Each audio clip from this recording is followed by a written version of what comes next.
제가 분당 우리교를 처음에 개척할 때 굉장히 막막했던 게, 저는 이제 어른 사역을 해본 적이 없이 중고등부만 이제 만 10년을 했기 때문에 그 당시 담임 목사님이시던 옥하는 목사님이 뭐 예고도 없으셨잖아요. 불쑥 이제 10월 말에 저를 부르셔가지고 내년에 개척해라. 뭐 2달밖에 안 남았는데, 그래서 그 당시는 제게 굉장히 좀 두렵고 막막하던 그런 마음이 컸었습니다. 그래서 이제 아는 선배 목사님들을 찾아가기도 하고 또 만나서 이제 계속 물었죠. 목사님은 목회의 가장 중요한 게 뭐라고 생각하십니까? 제가 뭘 준비하면 되겠습니까? 지금 갑자기 옥하는 목사님이 개척을 하라 그러셔서 순종하기로 했는데 제가 뭘 준비하면 좋겠습니까? 그렇게 이제 여러분들한테 제가 질문을 던졌는데 그 답이 다 다른 거예요. 어떤 목사님은 설교에 목숨을 걸어야 된다, 목회는 설교다, 그렇게 말씀하시는 분이 계시고요. 또 어떤 분은 설교보다 더 중요한 게 목회는 관계다, 대인 관계를 잘 맺어가지고 그 사람들의 마음을 헤아려 줘야 된다, 그런 분이 계시고, 또 목회는 상담이다, 뭐 이런 분도 계시고요. 심지어는 목회는 돈이다, 그런 분도 계셨어요. 돈이 있어야 목회를 한다. 뭐 저보고 뭐 어떡하라고 그 얘기를 하는지, 뭐 은행을 털라는 건지, 뭐 어차피 돈을 뭐 어떻게 마련하겠습니까? 뭐 여러 각도로 이제 또 어떤 목사님은 목회는 인격이다, 인격이 제일 중요하다, 뭐 그런 말씀도 하시고요. 그래서 들으니까 자꾸 헷갈리는 거예요. 뭐가 진짜 목회의 본질이고 그 목회에서 제일 중요한 게 뭔가, 그런 이제 헷갈리는 생각을, 또 이제 목회의 방향을 어디다 둬야 되는지를 잘 모르고 있던 그 즈음에 그때 제가 성경 한 구절을 발견했는데요. 디모데전서 2장 1절 말씀입니다. 그러므로 내가 첫째로 권하노니 모든 사람을 위하여 간구와 기도와 도고와 감사를 하되. 여러분이 다 아시겠지만 이 디모데전서는 목회 서신입니다. 그러니까 바울이 에베소 교회를 그 젊은 디모데에게 물려주고, 그리고는 그 젊은 후계자 디모데에게 어떻게 목회해야 되는지를 권면하는 서신이 이게 디모데전서거든요. 옥하는 목사님이 이제 저보고 교회를 개척하라고 그러시고, 이제 목사님은 이제 몇 년 은퇴하시고, 그러면 이제 화요일 오후만 되면은 저에게 전화를 주시는 거예요. 그게 참 목사님이 그 생각이 깊으신 분이에요. 월요일 날은 이제 또 쉬으라고 월요일 날을 전화를 안 주시고 꼭 화요일 날 또 오후에 주세요. 오전에는 또 순장반이 있다는 걸 아시고, 그래서 화요일 오후에 이제 전화를 주셔가지고 좀 어떠냐, 또 그리고 이제 목사님 말씀을 많이 하는 분은 아니시거든요. 네 설교 잘 듣고 있다, 그 한마디에 모든 저를 향한 목사님의 협박과 또 긴장하게 만드시려는 그 말씀이 다 녹아 있는 거 아닙니까? 많은 말씀 없이 네 설교 다 듣고 있다, 그 한마디가 저를 얼마나 긴장하게 만들었겠습니까? 그리고는 이렇게 간간히 툭툭 던져주시는 그런 말씀들이 참 저에게 도움이 많이 됐습니다. 예를 들면은 설교 준비 안 하고 단에 올라가지 마라, 뭐 이런 한마디 툭툭 던져주시는 게 지금까지도 제 마음에 그게 굉장히 뿌리 깊이 각인이 돼 있거든요. 설교 준비하지 않고 단에 올라가지 마라, 그 한마디 안에 담겨 있는 그 메시지들이 얼마나 많겠습니까? 이런 식으로 이 디모데전서는 바울이 사랑하는 제자, 아들 같은 디모데를 향하여 목회에 대한 말씀을 쭉 주시는데요. 이제 디모데전서 1장은 뭐 인사말 뭐 이런 것들에 해당되니까 이제 정식으로 2장서부터 이제 목회에 대한 권면이 시작이 되는데, 그 2장이 어떻게 말씀이 시작된다고요? 1절을 다시 보십시오. 그러므로 내가 첫째로 권하노니. 여러분, 여기 나와 있는 첫째로 권한다는 게 뭘 의미하겠습니까? 우선순위에 있어서 이게 가장 중요하다고 생각한다, 그거 아닙니까? 첫째로 권하노니 모든 사람을 위하여 간구와 기도와 도고와 감사를 하되. 이게 저에게 굉장히 큰 각인이 되는 말씀이었습니다.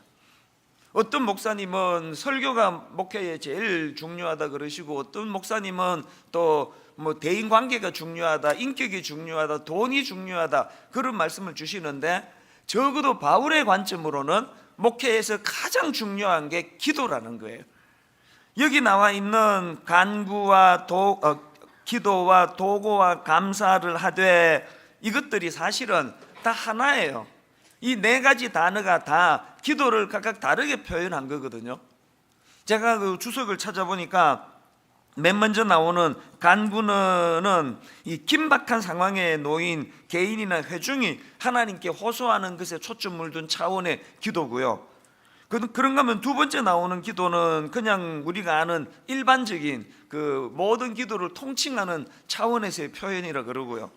세 번째 나오는 도고는 이게 중보기도예요. 요즘에는 이제 오직 중보기도는 주님만이 하실 수 있기 때문에 중보기도라는 용어보다는 중보적인 기도, 이 표현을 더 많이 쓰는데, 어쨌든 여기 나오는 도고는 그런 중보적인 기도를 말하는 거고요. 마지막 네 번째 감사는 그야말로 하나님 은혜를 생각하며 감사로 드리는 기도를 이렇게 표현했다는 거예요. 이 네 단어가 다 기도와 관계되는 건데, 그런데 첫째로 권하노니, 가장 우선순위에 있어서 가장 중요한 것이라고 하는 것이 이 기도라는 게, 기도.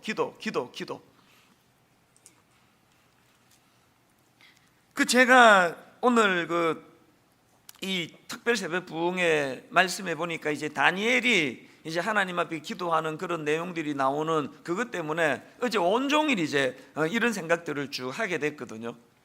이 특별 새벽 부흥회가 어떻게 시작이 된지 여러분 아십니까? 제가 이제 아까도 말씀드렸지만 목회 초보에 어른 목회도 해본 적이 없고, 그때 뭐 애들은요, 중고등학교는 길 가다가 어떤 중학생을 만나도 어떤 고등학생을 만나도 한 두세 시간 제가 걔랑 재밌게 지낼 수 있는 자신이 있었거든요. 막 애들의 심리는 내가 다 꿰뚫고 있었습니다. 그런데 어른들은 꿰뚫는 게 진짜 어렵더라고요. 어른들은 굉장히 그 연막을 많이 치기 때문에 속내를 거의 안 보여주시기 때문에 그 어른들을 상대하는 건 진짜 어려웠습니다. 그렇게 이제 힘드는데 교회를 개척하고 나니까 뭐 당연히 이런저런 어려운 게 얼마나 많겠습니까? 게다가 또 저희 교회는 사람들이 막 갑자기 몰려든 그런 케이스이기 때문에 막 교단도 다 다르고요. 뭐 완전히 생각도 다르고 자란 배경도 다르고, 그래서 뭐 행사하면은 와서 막 왜 이런가 하느냐고 막 따지는 분들도 많고, 또 다락방 안에서도 막 다투는 것도 많았습니다. 이제 막 굉장히 이제 힘든 거예요. 나이도 어린데다가 40대 초반에 목회 경험도 없는데 내가 감당하기 어려운 이런저런 일들이 자꾸 터지니까 위축이 되잖아요. 제가 어제 불쑥 무슨 생각이 떠올려졌냐 하면, 이제 2002년도 그게 몇 월인지는 모르겠는데요, 그날도 이제 뭐 교회적으로 뭔가 어려움이 있었던 것 같아요. 뭔지는 기억이 안 나는데요. 그래서 이제 심란한 마음으로 분당에 이제 새벽 기도를 참 잘 인도하신다는 목사님에 대한 소문을 들어가지고 제가 탐방을 가려고, 이제 새벽에 이제 그 교회에 이제 그때는 뭐 저를 알아보는 분이 아무도 안 계시니까 너무 좋은 거 아닙니까? 어디든지 마음대로 갈 수 있으니까. 그 교회 가가지고 맨 뒤에 앉아서 이제 새벽 기도를 드리고요, 메모도 하고 뭐 그렇게 하고, 이제 그 다음에 제가 그때 분당의 이 서현동에 있는 어느 기독교 크리스찬 의사분들이 만든 병원에 가끔씩 가서 이제 아침에 가서 설교를 해드리고는 했는데요, 그날 이제 또 그 병원에 설교하러 가는 날이에요. 그래서 이제 새벽 기도를 마치고 집에도 못 들르고 그냥 이제 차를 세워놓고 이제 이 서현동에 병원이 있으니까, 그래서 이제 그 당시로 삼성 플라자, 지금은 이제 AK 플라자지만 삼성 플라자를 이제 거쳐서 이제 병원으로 걸어가고 있는데요, 삼성 플라자 1층에 그 복도를 지나가고 있는데, 이 성령님의 일하심이라는 거는요, 막 오늘 이런 날처럼 막 사모하고 구하고 막 성령이여 임하소서 그렇게 찬양을 부르면서 기도해서 임하실 때도 있지만, 우리 안에 성령님이 계시잖아요. 내 안에 성령님이 내주하고 계시기 때문에 그 사랑하는 아들이 목회 초보가 그 목회가 버거워가지고 근심과 걱정으로 쌓여있는 그게 그 요즘에 어제 그저께 계속 같은 표현이지만 그게 참 그 긍휼히 여겨주시는 마음, 그 불쌍하게 보였나 봐요. 그날도 이제 그 남의 교회 가서 새벽기도 드리고 걱정은 많죠. 이걸 어떻게 헤쳐나가야 될 건가, 내 힘으로는 이게 잘 안 되고 그 목회를 그만두고 싶은데 그만둘 수는 절대로 안 된다는 걸 내가 너무 잘 알고 그렇게 너무너무 근심이 많았는데요, 그 삼성 플라자 그 위치를 지나갈 때마다 저는 종종 그때를 떠올려요. 전혀 예기치 않은 성령님의 강한 그 뭐라고 표현해야 될까요?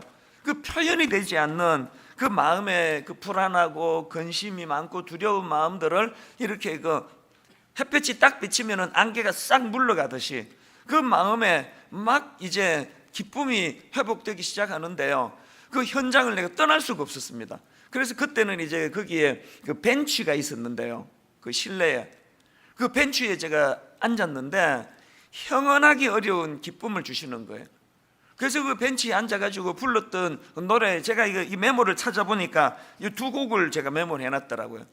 찬양하라 내 영혼아, 찬양하라 내 영혼아. 요새 네 목소리가 좀 노래도 막 살아나는 것 같아. 5초 전에 불안하고 근심이 많고 이 목회를 어떻게 헤쳐나가야 돼, 그때 뭔 일인지는 모르지만 교회 안에 또 뭐 이런 다툼이 있고 그랬었는데 성령님이 제 안에서 이 찬양을 주시는 거예요. 그리고 이제 그 다음에 두 번째 곡이 문들아 머리 들어라. 그래서 우리 교회가 거의 전통적으로 특세 시작할 때 한 맨 마지막 날 이 찬양을 불렀던 것도 거기서 나온 거예요. 문들아 머리 들어라 그러면서 막 사람들 거기 이제 이런 시간이니까 많이는 아니라도 거기 막 출근하는 사람도 있고 왔다 갔다 하는데 거기에서 형언하기 어려운 막 감격이 막 몰려오는데 거기서 막 크게 불렀겠습니까만, 그러나 이 찬양을 제가 불렀던 기억이 나요. 찬양하라 내 영혼아, 찬양하라 내 영혼아. 그리고 문들아 머리 들어라, 이 가사가 생각이 안 나가지고 요것밖에 인용을 못 하는데요. 전쟁은 뭐 하여튼 이런 찬양이었는데 계속 이제 문들아 머리 들어라 밖에는 말씀을 못 드리네요. 그래서 이제 문들아 머리 들어라 막 이 찬양을 부르면서 그 벤치에 제가 그때 앉아 있었는데 그때 성령님께서 이제 어제 제가 메모를 찾아보니까 이렇게 적혀 있더라고요. 들어보세요. 그때 들려주신 성령님의 메시지는 이것이었습니다. 그들이, 이제 우리 교회 초창기 성도들을 말하는 거겠죠. 그들이 입술에 재갈 물리는 것을 몰라서 못하느냐, 알지만 능력이 없어서 못하지 않느냐, 이것이 우레 소리처럼 내게 들려졌습니다. 그때 깨달은 것이 입술에 재갈을 물리는 것도 영적인 능력이라는 사실입니다. 이웃을 사랑하고 품는 것도 능력이라는 사실입니다. 나와 기질이 다른 사람을 품을 수 있는 것도 능력이라는 사실입니다. 영적인 능력이 없으면 사랑하고 싶지만 못합니다. 지금까지 성도들에게 왜 그렇게 못하느냐고 다그치고 책망만 했지, 성도들이 이런 약함을 뛰어넘는 능력을 얻도록 도와주지를 못했다는 것. 제가 메모해 놓은 게 이런 내용이었습니다. 무슨 일인지는 모르지만 이제 뭐 여러 다른 그 성향의 또 교단의 사람들이 모이다 보니까 뭔가 분쟁이 있었겠죠. 이런 부분에서 이제 성령님이 그 삼성 플라자에서 제 마음속에 알지만 능력이 없어서 못하는 걸 계속 니는 그냥 그렇게 하면 안 된다 이런 말만 하고 있다는 그 깨달음을 저에게 주셔가지고요. 그래서 제가 그 자리에서 하나님 앞에 무슨 기도를 드렸냐 하면 그 벤치에서요, 주님, 오늘 이후로 분당 우리 교회는 영적인 능력을 공급하는 교회가 되겠습니다. 기도하는 교회가 되겠습니다. 그래서 시작한 게 특별 새벽 부흥이에요. 여러분, 그때 시작된 특별 새벽 부흥회, 제 기억으로 1차 특별 새벽 부흥회가 며칠 했는지 아십니까? 60일 했습니다. 60일. 원래 40일 새벽 기도로 작정은 해놨는데요, 9월 20일인가 추석 지나고 9월 20일부터 40일을 작정해 놨는데 8월 말에 삼성 플라자에서 이 강력한 은혜를 내게 주셔가지고 그 다음날 설교 예배 시간에 선포해 버렸습니다. 그 9월 20일까지 기다릴 게 뭐 있습니까? 우리 내일부터 합시다. 주일 지나고 바로 시작을 해서 60일간은 했거든요. 60일을 진짜 소리를 많이 질렀거든요. 막 고래고래 소리 지르고 성대 결절 오고, 하여튼 내 인생은 목회 시작하고 지금까지 따라다니는 게 성대 결절이에요. 계속 목 상하고 그러면서 새벽마다 그렇게 시작을 했단 말입니다. 제가 특별 새벽 부흥회를 생각을 하면은 너무너무 감사한 게요, 얼마나 많은 이 기도의 역사가 일어났는지 아십니까? 병이 떠나가는 일, 특별히 우리 이 새벽 부흥회는 가정이 회복되는, 이혼하려고 했던 가정들이 제가 하는 것만으로 손으로 꼽을 수 없을 만큼 이 새벽 부흥회를 통해서 가정이 회복이 되고요. 그리고 잊혀지지 않는 한 기억은요, 아예 이혼을 했습니다. 그 가정은 남편이 가슴 아프게도 외도를 했어요. 그래서 이제 이 아내가 그걸 견딜 수가 없어가지고 이혼을 한 상태예요. 이혼을 했는데 그 이후의 기억은 내가 지금 잘 안 나는데요, 부부가 이혼을 하고도 계속 이제 우리 교회를 다녔는지, 특별 새벽 부흥회라서 이제 한쪽은 우리 교회를 다니고 한쪽은 떠났는데 이제 새벽 부흥회라서 참석했는지 그건 모르겠는데요, 아내가 은혜를 받은 거예요. 그래서 이제 그 남편을 용서하기로 하고, 내가 너무 감동적이었던 게 새벽 부흥회가 끝나던 마지막 토요일 날, 그때가 뭐 40일을 했는지 30일을 했는지 모르겠지만 새벽 부흥회 끝나고 토요일 날 옆에 있는 제 방에서 두 분의 재언약식을 했습니다. 재결합, 제가 진행을 맡아가지고, 그래서 남편은 다시는 그런 부끄러운 자리에 빠지지 않기로 아내에게 다짐을 하고, 아내는 모든 지난 시간들을 다 덮고 그렇게 하나가 되는 것으로, 그리고 부부가 그렇게 해서 다시 재결합을 했어요. 이혼한 가정이. 이런 놀라운 역사들이 이번 이 특별 새벽 부흥회를 통해서 많이 일어났거든요. 어제 제가 이런 것들을 쭉 정리하면서, 요즘에는 막 이제 수면이 당연히 부족하니까 몽롱한 가운데도 너무너무 가슴이 벅차더라고요. 제가 오늘 이렇게 말씀을 시작하는 거, 아까도 말씀드렸지만 여러분, 이번 특별 새벽 부흥회 때 이 역사와 전통이 이어져서 이번 부흥회 때 병이 떠나가는 역사가 일어나기를 바랍니다. 이번 새벽 부흥회 때 저처럼 마음은 심란하고 져야 되는 짐은 너무 무거운데 감당하기가 어려워서 온 마음이 근심과 염려와 두려움으로 꽉 차 있어 그 삼성 플라자를 지나가는 것과 같은, 저 같은 그 당시에 그 두려운 마음이 엄습해 있는 분이 계시다면 저에게 임하신 성령님이 이 새벽에 여러분에게도 임하게 될 줄로 믿습니다. 가정에 어려움이 있다면 회복이 일어나고, 이혼하려고 어려움 속에 있는 가정들마다 놀라운 회복의 역사가 일어나기를 바랍니다.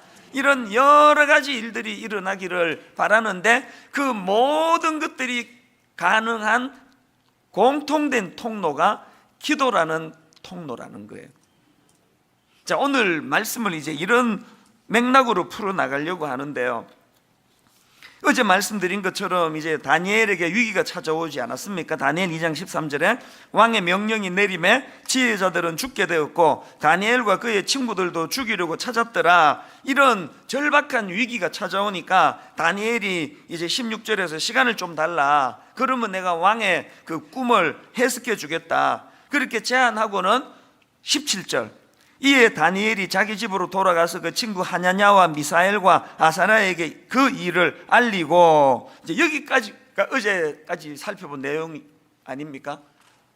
지금 이제 바로 그 다음 18절에 보니까 그 절박하고 다급한 상황에서 다니엘이 그 친구들을 왜 찾아갔는지에 대한 이유가 이제 나오는데요, 18절 우리 같이 한번 읽어보시겠습니다. 시작. 하늘에 계신 하나님이 이 은밀한 이에 대하여 불쌍히 여기사 죽임을 당하지 않게 하시기를 그들로 하여금 구하게 하니라. 그 절박한 상황에서 다니엘이 딴 데 안 찾아가고 친구를 찾은 거는 한마디로 말하면 친구들에게 중보기도 부탁하러 간 거예요. 지금 이런 위급한 상황이 왔다, 기도하자 우리. 이게 중요한 포인트예요. 여러분 그 다니엘 1장을 보실 때 다 아시지만 그는 최소로 그 열흘 동안의 테스트를 거쳐가지고 왕의 신임을 받던 그런 상황 아닙니까? 그리고 또 다니엘 1장 20절에 보니까 왕이 그들에게 모든 일을 묻는 중에 그 지혜와 총명이 온 나라 박수와 술객보다 10배나 나은 줄은 아니라, 한마디로 말해서 다니엘은 지혜와 총명이 10배, 그러니까 머리 팍팍 돌아가는 사람이에요. 멍청한 사람 아니에요. 머리가 막 10배로 잘 돌아간다. 솔직히 우리도 뭐 어지간하게 머리 잘 도는 사람 아닙니까? 우리 뭐 머리 안 도는 사람 누가 있습니까? 머리 팍팍 잘 돌아가는데 이런 우리보다 10배나 머리가 잘 돌아가는 게 그게 다니엘이라면 그 막 머리 팍 굴리면서 답 찾을 게 많을 거 아닙니까? 그 모든 걸 뒤로 하고 친구에게 가서 기도를 하자고 권면하는 이 모습에서 뭘 배워야 되겠느냐는 거예요. 어제 말씀드렸잖아요. 다니엘이 그 왕의 꿈 문제로 지금 어려움이 있을 때 시간을 달라고 말하는 것 자체가 그게 믿음의 행위예요. 그 답이 자기 안에 있으면 바로 설명해주고 답 찾으면 되지, 문제 해결하면 되지, 시간 달랄 게 없잖아요. 시간을 달라는 게 뭘 의미하는 거예요? 이 문제 해결의 열쇠는 내가 갖고 있는 게 아니라는 거예요. 주님이 갖고 계시는 걸 알기 때문에 우리에게 회복해야 되는 게 이거예요. 우리는 뭐 그냥 뭐 시간 달라 없어요. 막 바로 자기가 해결할 것처럼 달려들다가 문제를 일으키고 덧날 때가 얼마나 많으냐고요. 그 성격 급한 베드로가 지금 나를 명하사 물 위로 오라 하소서, 이게 베드로의 자기 급한 성격을 뛰어넘는 신앙 고백이거든요. 그 급한 베드로가 평소 같으면 그냥 막 주님이다 그러면 벌써 뛰어내리고 생각하는 게 베드로인데, 그런 상황에서도 주님이 원하시면 나를 명하사 물 위로 오라 하소서. 이게 요즘으로 말하면 주님의 뜻을 구하는 기도 아닙니까? 기도. 우리가 다니엘에게서 배워야 되는, 우리 느부갓네살에서 느부갓네살이란다. 그 바벨론에서 느부갓네살과는 다른 사람, 제가 느부갓네살에서 바벨론과 다르게 살려면 이런 말을 할 뻔했는데요. 수면 부족이에요. 오늘 주제가, 이번 특세 주제가 그 바벨론에서 그리스도인으로 살기 아닙니까? 우리가 바벨론에서 느부갓네살 왕과 같은 부류와는 좀 다르게 살기 위한 첫 번째 관문이 뭐라고요? 뭐든지 바로 결정하고 바로 판단하고 막 머리 팍팍 잘 돌아간다고, 나도 10배 빠르다 그러면서 막 뭐든지 적석에서 지멋대로 결정하던 그 태도를 내려놓고 시간을 벌어야 돼요. 시간을. 뭐 하는데 시간을 벌어야 돼요? 기도하는데. 뭐 하는데 시간을 벌어야 돼요? 기도를 통해 하나님 뜻을 구하는데 시간을 확보해야 돼요. 오늘도 내가 그걸 느꼈는데요. 지난 16년, 17년 이렇게 어리버리한 이찬수 목사가 담임 목사로 있는 분당 우리 교회가 그래도 이렇게 혼미한 적이 한 번도 없고, 갈등 한 번도 없고, 교회 쪼개진 적 한 번도 없고, 분쟁 한 번도 안 일어날 수 있었던 근원적인 출발이 어디서 나오는지 아십니까? 저는 새벽에 모든 활동을 시작하기 전에 적어도 2시간 내지가 3시간 정도, 이 시간은 언제부터 시작했는지 기억이 잘 안 나요. 적어도 10수년 동안 지켜오는 게 그거거든요. 그래서 저는 특세가 별로 힘들지 않아요. 늘 일어나는 시간이에요. 평소보다는 조금 더 일찍 일어나지만, 어제도 너무나 이제 뭐 오전에 순장반부터 시작해가지고 막 틈새가 너무 없이 복잡하게 하는데 나중에는 심장이 막 너무너무 벌렁벌렁 끓이더라고요. 그래서 저는 그러면은 그냥 자요. 어제도 8시 전에 잤습니다. 딱 누우면 바로 잠이 막 전화 오거든요.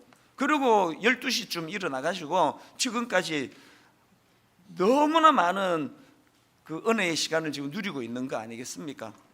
그러니까 저는 일상적으로 지혜도 없고 다니엘처럼 그렇게 뭐 총명이 있는 사람은 아니지만, 저는 하루 일과를 시작하기 전에 적어도 한 2시간에서 3시간 정도 하나님 앞에 독대하는 시간을 가지기 때문에 그 시간이 지혜가 충전되는 시간 같아요. 여러분, 이 악한 바벨론에서 살아가면서 바로바로 적석에서 내 판단으로 이렇게 하면 되더라, 저렇게 하면 되더라, 내 경험 이렇더라, 그래가지고 맨날 그 어려움을 겪는 거 아닙니까? 기다려달라는 말이 필요해요. 좀 기다려주세요. 그리고는 하나님과 독대하고 하나님 앞에 지혜를 구하고 그런 자리로 나가는 그런 여러분 되시기를 바랍니다. 그런데 여러분, 여기서 중요한 한 가지 포인트를 제가 좀 살펴드리고 싶은데요. 자, 18절을 한번 다시 보시기 바랍니다. 하늘에 계신 하나님이 이 은밀한 일에 대하여 불쌍히 여기사 다니엘과 친구들이 바벨론의 다른 지혜자들과 함께 죽임을 당하지 않게 하시기를 그들로 하여금 구하게 하니라. 여러분, 여기 나오는 구하게 하다라는 이 단어가요, 히브리어 동사로 바하라는 단어예요. 이 바하라는 단어는 찾다, 간청하다, 구하다, 이런 뜻을 갖고 있는데요, 이 다니엘 2장에서 이 바하라는 단어를 가지고 진짜 중요한 메시지 하나를 찾을 수 있는데, 그게 뭐냐 하니까 이 바하라는 단어가요 2장 13절에도 같은 단어가 나옵니다. 2장 13절을 보시기 바랍니다. 왕의 명령이 내림에 지혜자들은 죽게 되었고 다니엘과 그의 친구들도 죽이려고 찾았더라. 여기 나오는 찾았더라가 이게 원어로 바하예요. 지금 바하가 두 번 나오는데요, 하나는 다니엘의 행동에서 바하가 나오고 하나는 또 느부갓네살 왕에게서 바하가 나오거든요. 이 두 대조되는 모습 속에서 공통된 단어 바하가 나오는데, 이 느부갓네살 왕의 바하는 어떤 의미를 가진 바하입니까? 어제 말씀드렸죠? 그 내면에 하나님 없는 인생에게 찾아오는 두 가지 증상이 뭐라 그랬죠? 겉은 화려한데 사실은 그 내면에 늘 불안과 공포, 두려움, 이게 자리를 잡고 있고요. 또 하나 공통점이 뭐라 그랬습니까? 바로 그런 자기 내면의 문제를 타인에게 자꾸 책임 전가시키는 거 아닙니까? 자기가 지금 꿈 잊어버리고 자기가 지금 내면에 불안한 걸 왜 그 술사들과 지혜자들 탓으로 돌려 죽이느냐고요. 이런 느부갓네살의 행동에서 나타나는 바하는요, 한마디로 말하면은 그저 눈에 보이는 현상에 집착하고 그 눈에 보이는 것만을 추구하고 자기의 모든 문제를 남에게 전가시키는 차원에서의 바하예요. 어떻게 뒤집어 씌울 사람 없나? 어떻게 내 이 문제, 지금 아직 정확하게 규명이 안 돼서 이거는 확정된 건 아니지만 지금 메르스 중동에서 이거를 옮아 오신 분이 엄청 곤욕을 치르고 있다 그러잖아요.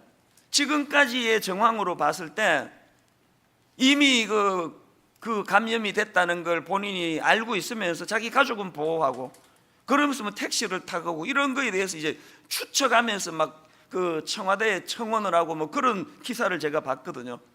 그게 진짜인지 아닌지는 모르기 때문에 그걸 가지고 판단은 하면 안 되지만, 그러나 인간의 죄성으로 본다면, 그분을 얘기하는 거 아닙니다. 인간의 죄성으로 본다면 충분히 그러고도 남는 게 그게 인간이거든요. 느부갓네살에게 있어서 바하는 뭐라고요? 눈에 보이는 것만 보고 눈에 보이는 것만 해결하려고 애를 쓰다 보니까 근원적인 문제를 해결하기보다는 그 자기 내면의 불안을 남에게 책임 전가시키는 것으로 떠안아 버리려고 찾아 헤매는 차원에서의 바하예요. 여기에 반해서 18절에 나오는 다니엘이 추구했던 바하는 뭐예요? 그런 눈에 보이는 현상 이것만이 아니라 이 눈에 보이는 현상 너머에서 일하고 계시는 하나님을 보는 깊은 눈이 있었기 때문에 그 세상, 보이는 세상 너머에 계시는 하나님을 찾는 차원에서의 행동이 바하예요. 바하. 이게 다니엘의 바하예요. 오늘 저는 여러분에게 심각하게 질문을 합니다. 여러분의 바하는 느부갓네살의 바하입니까? 다니엘의 바하입니까? 그렇게 교회를 오래 다니고 있으면서도 그저 보이는 것만 보고 그냥 보이는 사람들의 현란한 것만 부러워하고 자기 내면의 불안을 꼭 누군가에게 전가시킬 희생양 없느냐고. 우리나라는요, 마녀 사냥 사회예요. 우리나라는 누구 하나 걸렸다 그러면은 그건 끝장 볼 때까지 그냥 마녀 사냥을 하고 있는 거 아닙니까? 이게 느부갓네살의 바하예요. 이게 가슴 아프게도 오늘 교회 안에 이런 느부갓네살의 바하가 얼마나 많은지 아시죠? 다락방에서 누구 하나 딱 찍혔다 그러면 그 사람은 이제 느부갓네살의 집중 공격을 받는 이런 왕따가 되는 거 아닙니까? 정직하게 대답해 보세요. 여러분의 바하는 느부갓네살식의 바합니까? 다니엘식의 바합니까? 특별 새벽 부흥회 왜 합니까? 우리는 죄성을 가지고 있어서 항상 내면의 불안과 두려움을 근원적인 문제를 해결하지 않으려고, 근원적인 치료를 하려고 그러지 않고 누군가에게 덮어씌우고 책임 전가시키고 네 잘못이라는 식으로 그런 문제 해결에 익숙한 우리가 이런 새벽 부흥회를 통해 체질이 어떻게 개선된다고요? 다니엘의 행동에서 발견되는 바하로 바꾸자는 거예요. 이게 기도입니다. 예수님이 공생애 내내 기도의 모범을 보여주셨는데요, 몇 가지 사례만 들어보일게요.